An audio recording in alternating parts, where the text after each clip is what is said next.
নমস্কার, আমি সুমিত্রা কুকিং সুমিত্রা চ্যানেলে আপনাদের সবাইকে স্বাগত জানাচ্ছি। আজ আমি বন্ধুদের সামনে শেয়ার করতে চলেছি গোবিন্দভোগ চালের পোলাও। এই পোলাও বাড়িতে তৈরি করে খেলে অন্য কিছু প্রয়োজন পড়েই না, এতটাই টেস্টি সুস্বাদু। তাহলে রেসিপিটি শুরু করা যাক। এখানে আমি 300 গ্রাম গোবিন্দভোগ চাল নিয়েছি। এখন আমি ভালো করে জল দিয়ে ধুয়ে একটি ছাঁকনিতে উঠে আমি ফ্যানের হাওয়াতে 15 থেকে 20 মিনিট শুকিয়ে নেব। চালে তো অনেক নোংরা থাকে, চালটি 2-3 বার ভালো করে ধুয়ে নিতে হবে। এখন চালটি ভালো করে শুকিয়ে নিতে হবে। শুকিয়ে নিয়ে আমি একটি পাত্রে চালটি উঠিয়ে নেব। উঠে এখানে আমি কিছু মশলা ব্যবহার করব। বন্ধুরা, এই রেসিপিটি শুরু থেকে শেষ পর্যন্ত দেখার জন্য অনুরোধ রইল। আশা করছি দেখে আপনাদের খুব ভালো লাগবে। বন্ধুরা, এই চ্যানেলে যদি আমার কেউ নতুন বন্ধু হয়ে থাকেন, অবশ্যই চ্যানেলটিকে সাবস্ক্রাইব করে আমার পাশে থাকবেন।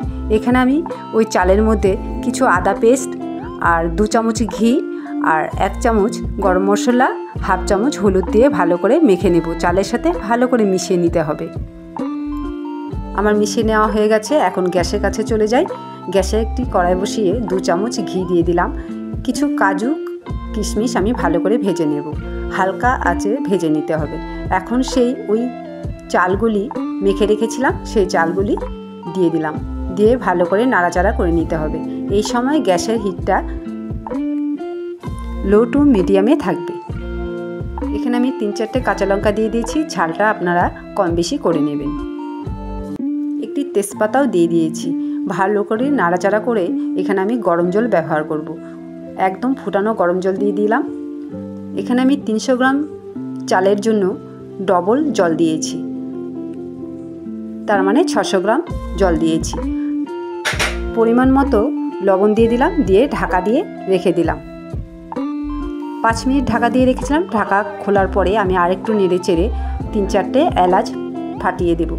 এখানে আমি 3 চামচ চিনি দিয়ে দিলাম, দিয়ে ভালো করে চালের সাথে মিশিয়ে নেব।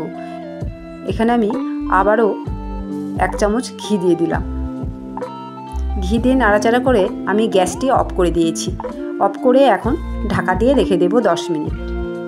তারপর ঢাকা খোলার পরে আপনারা পরিবেশন করতে পারেন। এখন আমি একটি মিক্সিং বলে ঢেলে নেব।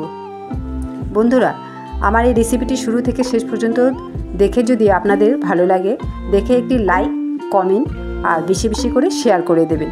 আর বন্ধুরা, আমার চ্যানেলটিকে অবশ্যই সাবস্ক্রাইব করে রাখবেন, তাহলে নতুন নতুন ভিডিও আপনাদের কাছে অবশ্যই পৌঁছে যাবে। বন্ধুরা, দেখছেন এখানে গোবিন্দভোগ চালের পোলাওটি দেখতে কতটা সুন্দর লাগছে, খেতে না কত স্বাদ হবে।